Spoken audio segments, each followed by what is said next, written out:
La gouvernance fiscale dans la sous-région, le réseau Afritac et la direction des impôts lancent le débat. Il s'agit de rechercher les voies et moyens pour rendre l'administration des impôts plus performante. Au Parlement, les députés ont désigné les 9 membres devant représenter l'institution au sein du Conseil d'orientation et de supervision de l'actualisation de la LEPI. C'était au cours d'une plénière à Porto-Novo. Le ministère de la Famille expose son plan stratégique 2013-2017 aux partenaires techniques et financiers. L'objectif poursuivi est d'obtenir leur soutien. Cette réunion est un prélude à la table ronde du 23 avril prochain. Madame, Messieurs, bonsoir et bienvenue à ce journal. La modernisation et l'amélioration des performances du port de Cotonou au centre des discussions que le président Bouniaï a eues avec une délégation d'ATM Terminal Command. Le chef de l'État s'est aussi entretenu avec d'autres personnalités. On fait le point avec Edouard Dédégbé. Les questions économiques entre le Congo et le Bénin étaient au centre des discussions que le président Bouniaï a eues avec le ministre congolais de la Pêche et de l'Agriculture. Monsieur Bernard Chibambelela est à Cotonou dans le cadre des échanges d'expériences entre les deux pays. Échanges d'expériences notamment dans les domaines de la pêche et de l'aquaculture. Vous savez, Son Excellence, Monsieur Bobiaï, a toujours été un Africain parmi les Africains et qui a toujours voulu que l'Afrique parle à l'Afrique. Il en est de même de Son Excellence, Monsieur le Président de la République du Congo, Denis Sassou Nguesso, qui, comme vous le savez, aujourd'hui se trouve au centre de résolution d'un certain nombre de conflits en Afrique centrale et au-delà, et même en Afrique. En témoigne d'ailleurs l'accueil exceptionnel dont il a été l'objet en France et unanimement reconnu par ses pairs en Afrique.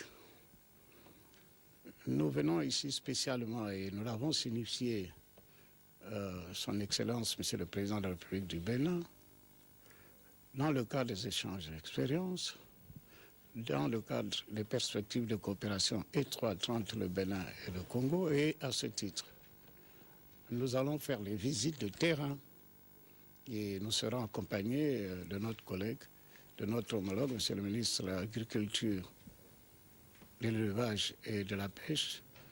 Nous irons à Porto-Novo, nous irons à Grand Popo, mais aussi nous visiterons non loin de Cotonou le centre de recherche piscicole, qui est un centre très important puisqu'elle porte sur la recherche halieutique en matière de production d'alevins et aussi de formulation d'aliments de poissons. Et à l'issue de cette visite, nous allons d'abord travailler avec tous les techniciens, les principaux responsables, je veux dire, du ministère béninois en charge de la pêche. Et Monsieur le Président de la République du Bénin, Son Excellence Bobiaï, nous a demandé de lui refaire le point de la situation, de lui signifier les grands axes de coopération, et il y attache un intérêt particulier, comme il a su dire. Monsieur le Président de la République du Congo, Denis Sassou Nguesso et son frère, ils n'entendent pas aujourd'hui lésiner sur les moyens afin de renforcer sa coopération, la coopération du Bénin avec le Congo.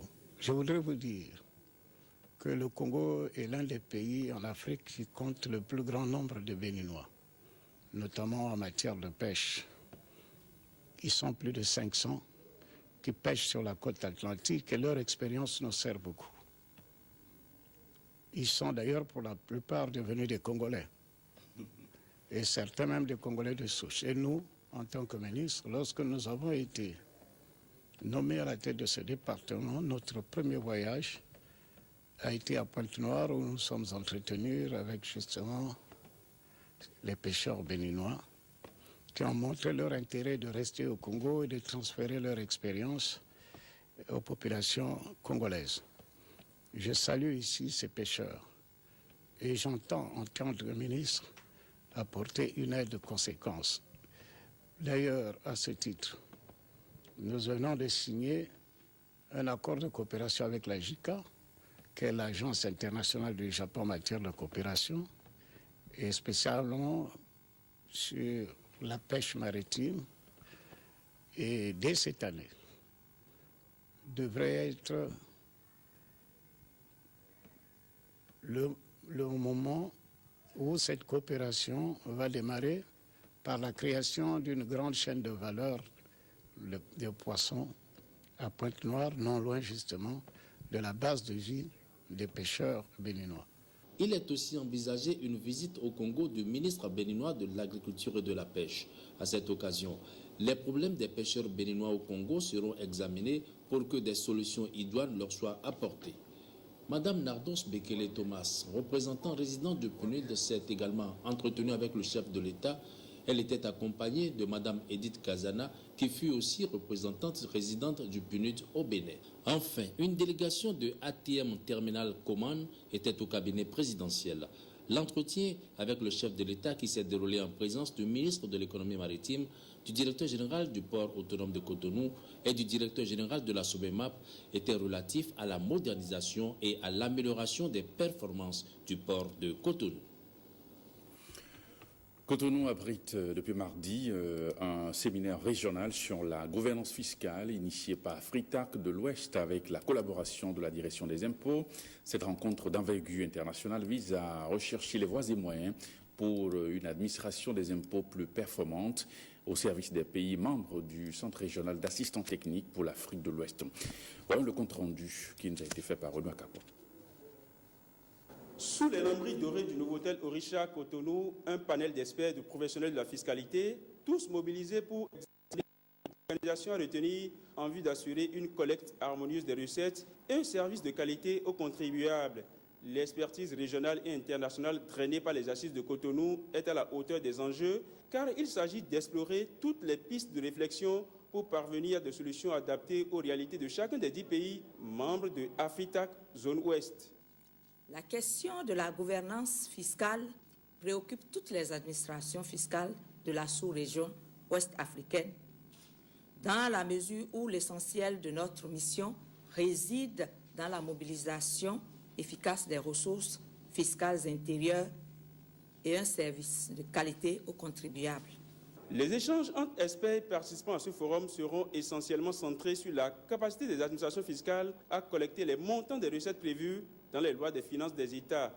Il sera aussi question d'examiner le coût pour les usagers et la possibilité de s'affranchir des contraintes liées aux formalités administratives. L'objectif de ce séminaire est de partager les expériences en matière de structure, d'institution, de réforme institutionnelle des administrations fiscales.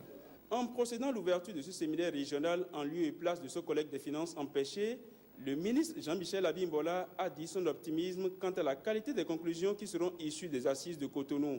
Le panel d'experts de haut niveau conviés à ce séminaire me conforte dans ma conviction que vos travaux aboutiront à l'identification des voies et moyens capables de répondre à ces attentes.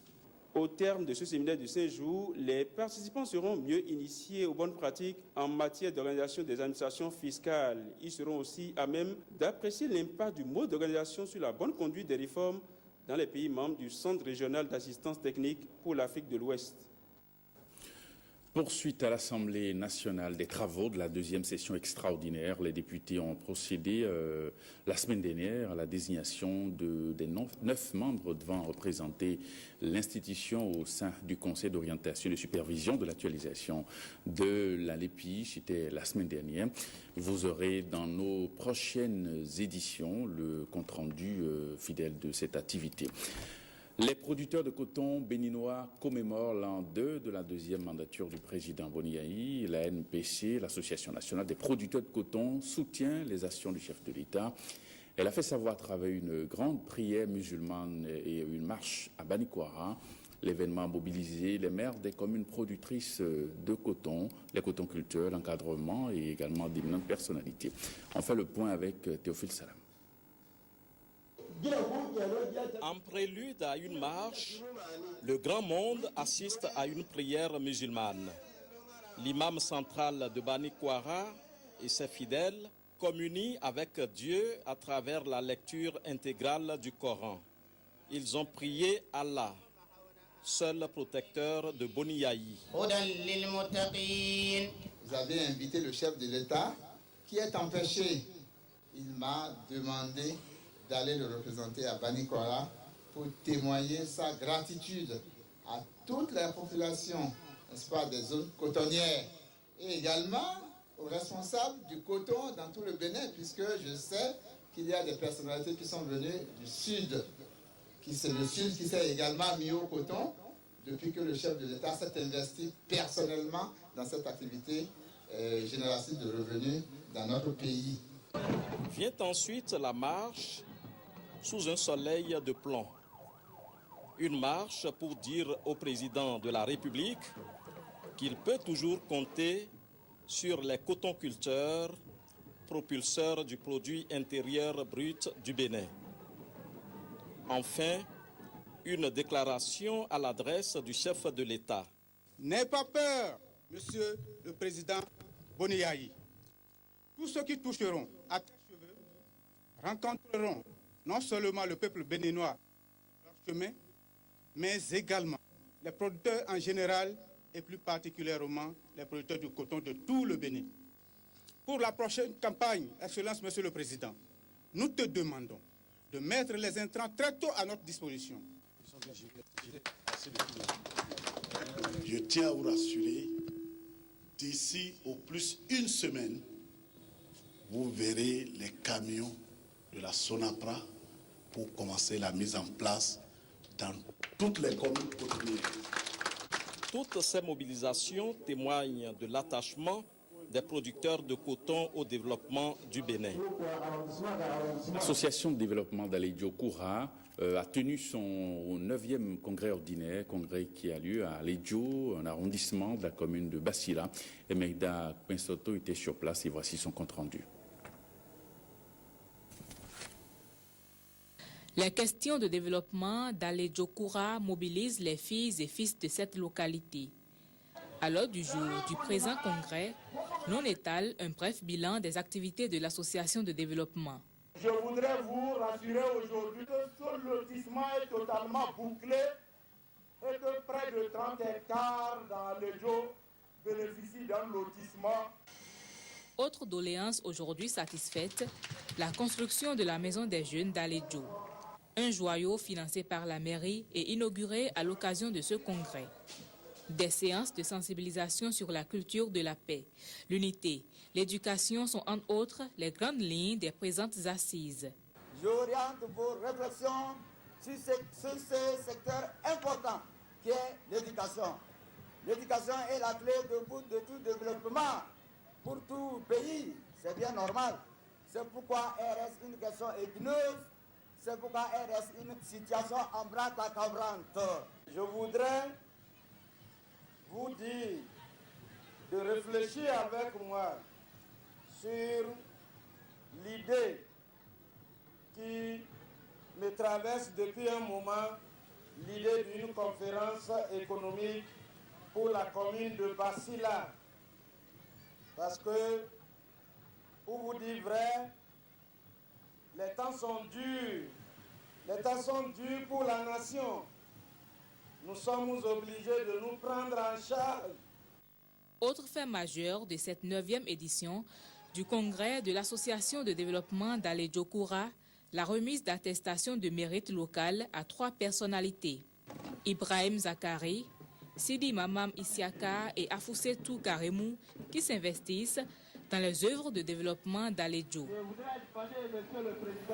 Le ministre de la Famille a initié une séance d'échange avec les partenaires techniques et financiers sur son plan stratégique 2013-2017. L'objectif est de les amener à accompagner le ministère dans la mise en œuvre de ce projet.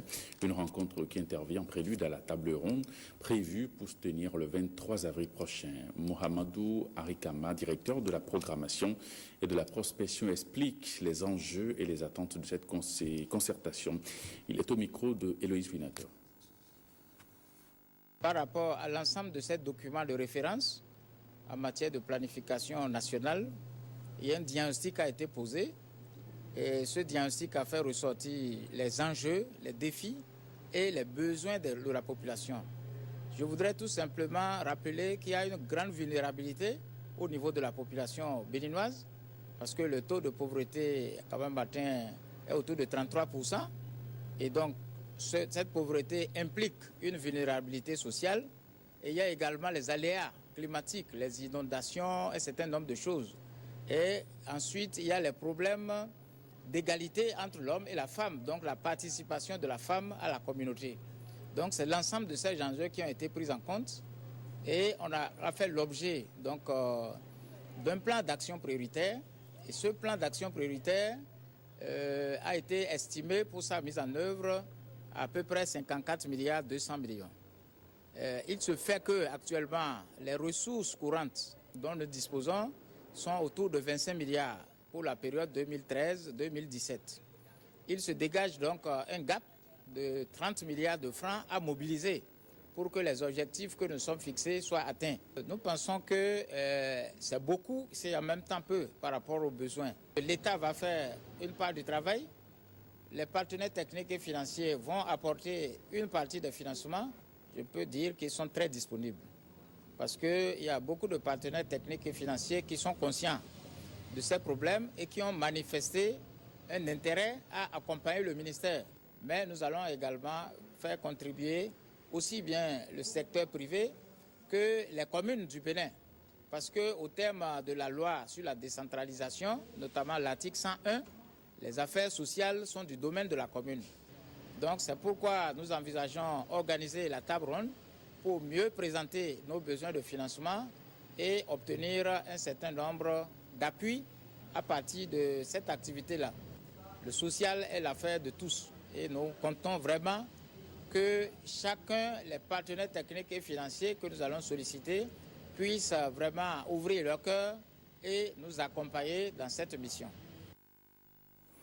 L'école urbaine centre de Kouandé fête son centenaire. La cérémonie fort simple a regroupé anciens écoliers et plusieurs autorités politico-administratives. Sur place, voici le compte-rendu de Michel Darcou. Avec sobriété, l'école urbaine centre de Kouandé souffle ses 100 bougies. Un siècle de lutte contre l'ignorance et l'analphabétisme. C'est un jour de souvenir. Depuis la création de cette école, notre école, il y a 100 ans, les populations de Kouandé ont mis un point d'honneur à y envoyer leurs enfants, contribuant ainsi à lutter contre l'analphabétisme. Les nombreux cadres de toutes catégories qui sont sortis de cette école continuent d'animer aux côtés de ceux des autres régions les structures de développement social, économique, politique de notre pays. Je suis fier et je remercie la nature et le Seigneur Tout-Puissant pour m'avoir permis de vivre cet événement qui marque le centenaire de cette école qui a vu former beaucoup de cadres. Ça fait plus de 60 ans que j'ai fréquenté cette école et voilà aujourd'hui, beaucoup d'ingénieurs, beaucoup de docteurs, beaucoup de cadres sont sortis de cet établissement. Donc c'est pour moi une très grande fierté. L'école était implantée du côté de la mission catholique. C'est pour des questions d'espace, je crois, que l'école a été transférée là où nous nous trouvons aujourd'hui. De nombreux cadres, oui. Mais ce foyer du savoir n'est pas mieux loti que les autres. La clôture de l'école demeure inachevée. Le groupe C a besoin d'un module de 3 classes. Le groupe A d'un bureau et magasin et du mobilier pour tous les groupes. L'école urbaine centre de Kouandé est créée par le regretté Dangou Issa. C'est la deuxième école primaire publique du Nord, après celle de Parakou. Les membres de l'Observatoire de la justice du Bénin et le nouvel ambassadeur du Bénin en Turquie, Moïse Tchando Kérékou, ont été reçus en audience par le président de la Cour suprême, Ousmane Batokor. L'Observatoire est allé présenter au président de la Cour suprême ses membres et sa feuille de route. Moïse Kérékou, pour sa part, est allé recevoir les conseils du président de la Cour suprême avant de regagner son poste en Turquie. Voici le point des entretiens qu'ils ont eus avec le président Ousmane Batokor. Un point fait par Nikes Miguel.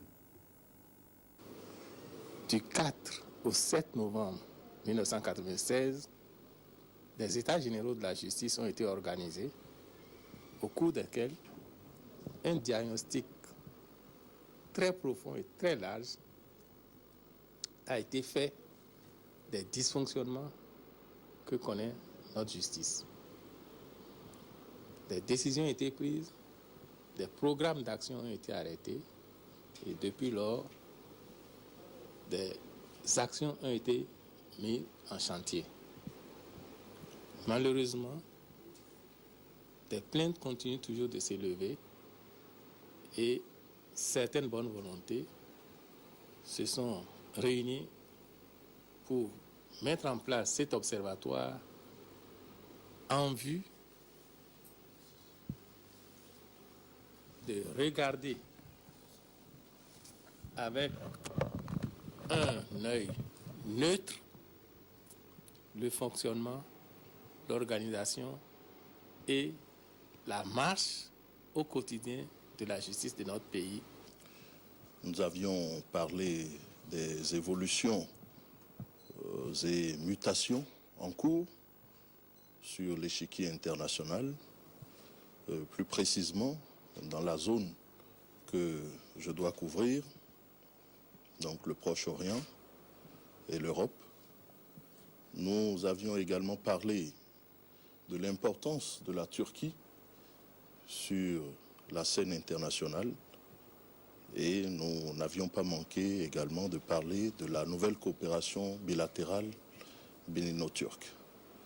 Last but not least, comme on a l'habitude de le dire, je n'ai pas manqué de solliciter les conseils du président de la Cour suprême en tant qu'aîné, en tant qu'oncle et en tant que président de cette grande institution. La Fondation Gildas Lauro vole au secours du centre de santé de Banté. Un important lot de médicaments d'une valeur de plus d'1 million a été remis aux responsables du centre pour soulager un tant soit peu les peines des populations. Un geste qui favorise le développement. Martial Guidillon. La Fondation Gildas Lauro est une jeune fondation qui a déjà fait ses preuves à l'hôpital de zone de Parakou, à l'orphelinat de Djougou, au centre d'accueil de Natitengu, après le centre SOS d'Abomey-Calavi. Ce samedi, c'est un lot de médicaments essentiellement constitués pour lutter contre le paludisme qui a été remis au centre de santé de Banté, un don qui vient à point nommé. La marraine de l'événement, pour sa part, estime que ce geste est la célébration de la solidarité d'une autre dimension qui implique de généreux donateurs du Japon. Elle a fait savoir que c'est aux fruits qu'on reconnaît l'arbre pour signifier que Gildas Lauro n'est que le fils de l'honorable Grégoire Lauro, un jeune qui, même loin de ses parents, pense au développement de sa commune. Bientôt la saison des pluies. Et vous savez, qui est malade ne peut pas aller à l'école. Qui est malade ne peut pas aller au champ. Vous, nos chères mamans, si vous êtes malade, vous ne pouvez rien faire. Donc c'est sa manière de contribuer au développement de la commune de Banté. Gildas Lauro vient de se faire nommer ambassadeur des démunis. Et au médecin-chef de rassurer les donateurs quant à l'utilisation de ces médicaments. Nous vous remercions vivement pour ce geste fait à l'égard de notre centre de santé ce samedi 6 avril 2013. Sachez que votre action est d'une grande utilité pour booster nos actions de lutte contre la maladie en général et contre le paludisme en particulier au centre de santé de Banté. Nous vous prions de trouver ici l'expression sincère de notre reconnaissance. Nous vous promettons d'en faire bon usage. Pour la marraine de cette fondation, on ne devrait plus s'étonner d'une telle initiative, car la générosité pour elle, la simplicité, l'humilité et l'abnégation également ont depuis toujours caractérisé l'homme de Banté et surtout les Laoro. Un communiqué avant de poursuivre ce journal. Le secrétaire général du syndicat des travailleurs de l'audiovisuel du Bénin, Centrab, invite les camarades militantes et militants à une assemblée générale qui se tiendra le vendredi 12 avril, demain donc, à 15h précise à la nouvelle maison de la radio à Cotonou. L'ordre du jour sera communiqué à l'ouverture de la séance. Un communiqué signé Angelo Amosso, secrétaire général du Centrab. Du 12 au 22 mars dernier, les douaniers retraités sont allés en villégiature à travers le Bénin, comme chaque année, les uns pour découvrir des sites, les autres pour redécouvrir leurs anciens postes de travail. Cette excursion annuelle est l'une des activités dérivatives de l'ARDB, l'Amicale des retraités des douanes béninoises, qui a eu une réunion mensuelle depuis 2002 pour régler les problèmes de carrière et puis aider les plus jeunes avec le paquet d'expérience dont disposent les anciens à leur départ. Patrick Jossou a recueilli leurs impressions. Tu veux plutôt. Chaque année, nous organisons une excursion pour aller découvrir notre pays. L'excursion d'aujourd'hui va nous conduire dans la Donga et la Takora. Nous irons dans le parc de la Pendjari. Après le parc de la Pendjari, nous allons visiter toutes les unités douanières. Parce qu'il y a des gens parmi nous qui n'ont pas fait certaines unités. Et c'est l'occasion pour eux de découvrir ces unités dans lesquelles ils n'ont pas travaillé. L'excursion va durer 5 jours. Nous partons aujourd'hui. Et aujourd'hui même, nous serons à Natitengu. Dès demain, nous serons dans le parc de la Pendjari. Et nous passerons 2 jours dans le parc de la Pendjari. Et après, nous serons à Bukumbe. Après Bukumbe, nous reviendrons à Natitengu. Puis après, nous partirons à Taneka Koko. Après à Djougou. Djougou, nous irons à Sonaoulou. Et nous finirons notre excursion par Djougou. Et le vendredi, nous serons de retour à Cotonou. À nos sœurs qui sont déjà allées à la retraite comme moi et qui ne veulent pas nous rejoindre. Ce n'est pas la peine de s'isoler. Quand on les appelle, ils disent « Oh, nous mettons un nion, c'est notre chose. C'est un creuset pour que nous nous retrouvions. » Mais elles ne veulent pas venir. Moi, je les appelle. Ceux qui doivent prendre leur retraite bientôt, nous leur demandons de nous rejoindre dans cette association-là. Ensemble, on est plus forts. Et unis, nous vaincrons. C'est notre devise. Le message que nous avons à l'endroit des jeunes derniers, c'est d'abord de bien travailler. Quand on a bien travaillé, qu'on est à la retraite, on est fiers. Et ensuite, nous leur disons d'avoir une petite considération à l'endroit des retraités. C'est nous qui avons construit la maison et ils sont venus la trouver. Nous qui sommes des femmes, là, il y a eu 8 mars dernier, là, que les douaniers retraités, là, ils n'ont pas su qu'il y a eu des femmes parmi eux qui sont allées à la retraite. Là. Ils devaient faire quoi? Ils devaient nous appeler. Ne serait-ce que mes soeurs là venaient déjà quelque part, mais ils n'ont rien fait. Ils vont se rattraper certainement là-bas? Non, on va se rattraper là-bas.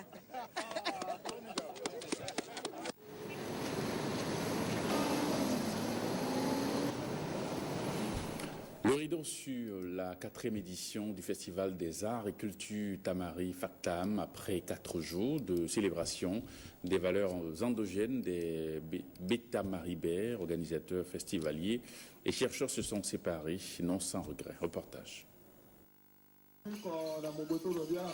C'est la fin de 4 jours d'intense bonheur à Natitengu. Conférenciers, tireurs à l'arc et danseurs devront plier. Côté exposant, le regret de devoir fermer les stands est perceptible. Le Factam 2013 a vécu. Natitengu a vécu d'intenses moments de joie pendant 4 jours qu'a duré le Festival des Arts et Culture Tamari. Les activités de la communauté Tamari partagées avec les communautés sœurs, les touristes et autres chercheurs scientifiques venus d'un peu partout, du Bénin, du Togo et d'ailleurs. Rendez-vous au Factam 2015. La cérémonie de clôture rythme avec distinction des talents. Enveloppe financière au meilleur du concours littéraire d'Itamari. Le trophée du meilleur groupe folklorique masculin va à Tchoumi Tchoumi. Le groupe folklorique féminin le plus talentueux vient de Nadoba, le Togo voisin. Voici les meilleurs tireurs à l'arc du Factam 2013. Au regard de ces riches enseignements et découvertes, je peux me permettre de dire, et de dire très haut, que la 4e édition du Factam a été un véritable succès. Le succès est le résultat de l'action et de la volonté conjuguée de tout le monde, de chacun d'entre vous et de tous. C'est le produit de votre détermination. Certains sont venus au Factam par amour, d'autres par curiosité. À tout ce beau monde, une note de revoir aux colorations nostalgiques.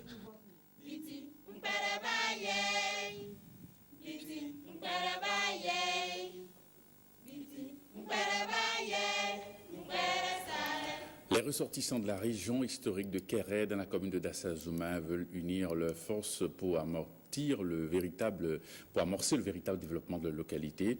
Ils se sont retrouvés le week-end écoulé pour la deuxième édition de l'initiative dénommée Mayaro. Gilles Danso. Rester ensemble pour booster le développement de la région historique de Kéré. Nous sommes dans la commune de Dassazoumé. Tous ensemble pour un mieux-être des fils et filles de la localité. C'est le sens à donner à cette deuxième édition de Mayaro. L'initiative a été lancée des suites des élections passées. Et nous avons constaté qu'après ces dernières élections 2011, les fils et filles de Kéré se sont divisés pour des questions qui n'ont rien à voir avec le développement. Or, c'est un village qui est en train d'être uni. Et nous avons fait référence à une colline qui veut dire Mayaro. Et ça veut dire ne vous divisez plus. C'est pour ça que nous, les jeunes de Kéré, étudiants, élèves et ouvriers, nous avons dit qu'il faudrait que de telles choses ne viennent plus diviser notre village. Il faudrait qu'on s'unisse autour de l'essentiel qui est le développement. Le parrain de cette édition lance un appel à tous ceux qui se sentent concernés par le développement de Kéré. Sur place, les bonnes volontés se sont manifestées pour soutenir la construction d'une maison des jeunes pour la localité. Nous devons tout faire, chacun où qu'il se trouve, pour accompagner les initiateurs afin que cette initiative devienne une réalité historique par laquelle nous allons aussi écrire notre part de l'histoire de notre localité. C'est purement développement et c'est pourquoi j'appelle tous mes frères et sœurs, où qu'ils se trouvent, afin que nous puissions ensemble nous donner la main pour le développement de notre localité. Une messe d'action de grâce a donné un cachet spécial à cette édition de Mayaro. Les responsables de la mission évangélique de la foi ont choisi le jour de la résurrection du Christ pour boucler en beauté les 5 jours d'activité spirituelle de la 25e Convention nationale de l'Église. Chants, danses, prières et actions de grâce ont marqué la célébration à la Cité de l'Espoir d'Izumba. Pritroni Adabwe. C'est en 1980 que la mission évangélique de la foi du Bénin a démarré ses activités sur le territoire béninois. Le but étant de répandre l'évangile de Jésus-Christ dans toutes les villes et semer la parole de Dieu dans le cœur des hommes. Ça fait 33 ans que la mission a commencé ici au Bénin. Ça, depuis 1980 et 2013, ça fait 33 ans. Alors je bénis le Seigneur pour tout ce que le Seigneur est en train de faire. Chaque année, toutes les églises de la MEF se retrouvent à la Cité de l'Espoir d'Izumba pour prier et glorifier l'Éternel. Et dans nos conventions, nous éduquons les gens, nous donnons des enseignements, comment se comporter, n'est-ce pas, pour pouvoir atteindre le royaume. Parce que le but principal ici, c'est la fin. Et chaque chose a un début et une fin. Ce que nous visons, c'est de former des gens capables de vivre pieusement ici, sur cette terre-là, et pour atteindre le royaume. Chargés par le Saint-Esprit, les responsables, les orateurs que nous avons reçus ont donné de très bons enseignements qu'ils ont préparés. Certes, ils nous ont rappelé des choses que nous connaissions et il y a de nouvelles choses que nous avons acquises. Le thème de la 25e Convention nationale de la mission évangélique de la foi cette année est la faveur divine. Ceci pour exhorter les fidèles chrétiens à suivre la volonté de Dieu pour éviter les pièges du monde afin de préserver leur âme pour la vie éternelle. À quoi sert à un homme de gagner tout ce monde s'il perd son âme, dit Jésus-Christ. Donc à tous les fidèles de la mission évangélique de la foi et sur le plan national et international, ce que je sais, c'est que s'ils restent fidèles aux enseignements de la parole de Dieu qui est dispensée dans cette mission, nous tous, nous apparaîtrons devant le trône de Jésus-Christ. Fidèles et pasteurs ont loué l'Éternel qui a conduit le programme de la 25e Convention jusqu'à son terme en beauté.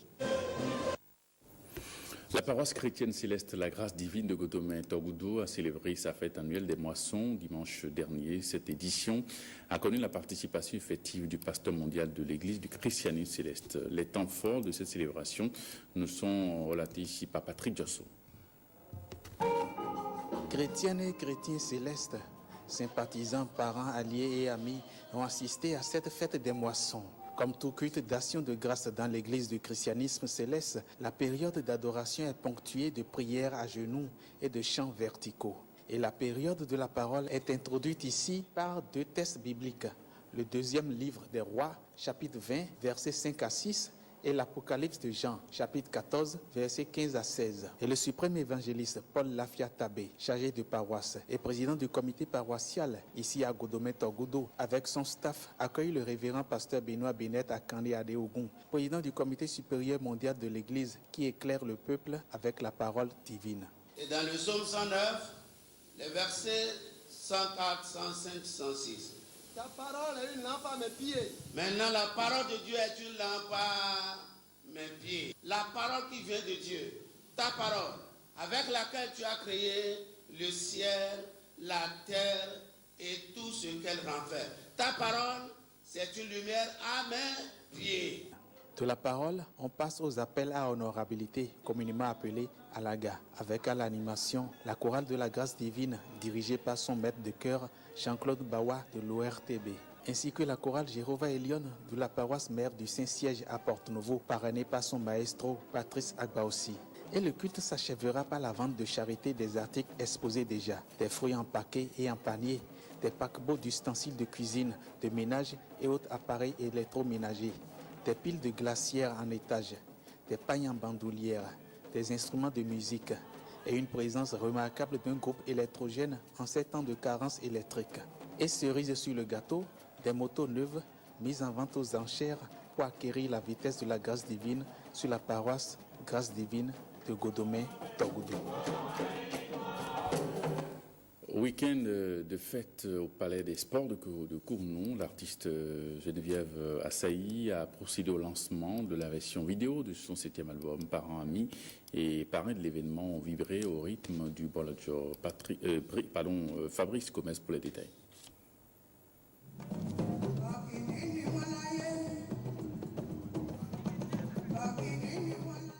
Oladjo Toulou Walache est une artiste béninoise qui depuis 27 ans environ s'investit dans de la musique d'expression nago.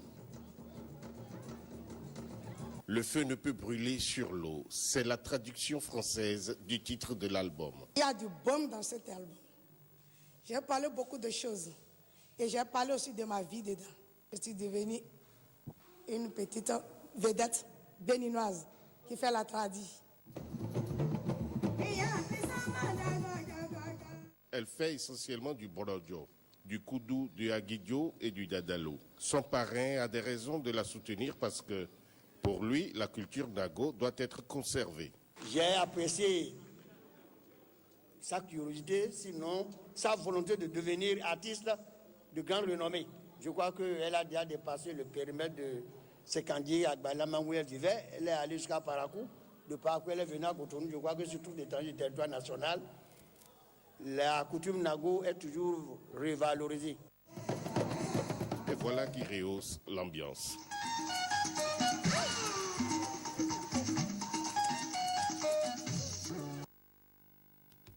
Remise de l'eau à un gagnant du jeu La Clé de Trésor de la Loterie nationale du Bénin. À travers une cérémonie officielle, le 11e gagnant du jeu est entré en possession de la somme de 7 millions de francs CFA. C'était en présence de la directrice générale de la Loterie nationale du Bénin, des parents et amis. Compte rendu signé Khadija Dibril Diarra et Fabrice Gomez.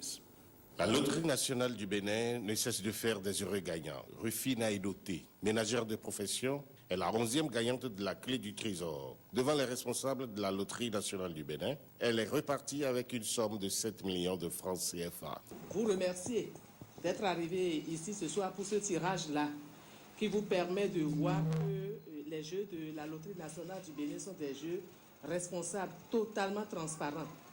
Et ce que nous attendons de vous, c'est que vous acceptiez simplement de dépenser 300, 600, 1000 francs, ce que vous avez, et de tenter votre chance.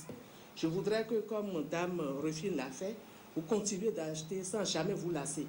Achetez quand vous avez les moyens et toutes les fois sans jamais se décourager, et Dame Chance vous accompagnera. À l'occasion de la cérémonie de remise de lot, la directrice générale de la loterie a justifié le retard constaté entre le jour du grattage et celui du tirage. Le nouveau ticket clé du trésor que nous avons lancé a suscité tellement d'engouement au sein de la population que nous en vendons beaucoup. Et plus nous vendons, plus nous découvrons, nous enregistrons des gagnants. Et donc, la liste étant longue, la périodicité des tirages étant de 15 jours pour pouvoir faire la communication qu'il faut autour des tirages, afin de prouver aux populations qui sont encore sceptiques, qui pensent qu'on ne gagne pas à la Loterie nationale du Bénin. Donc, cette périodicité de 15 jours amène que les derniers gagnants ont eu un temps d'attente un peu plus long. À la Loterie nationale du Bénin, les lots sont vraiment aux gagnants.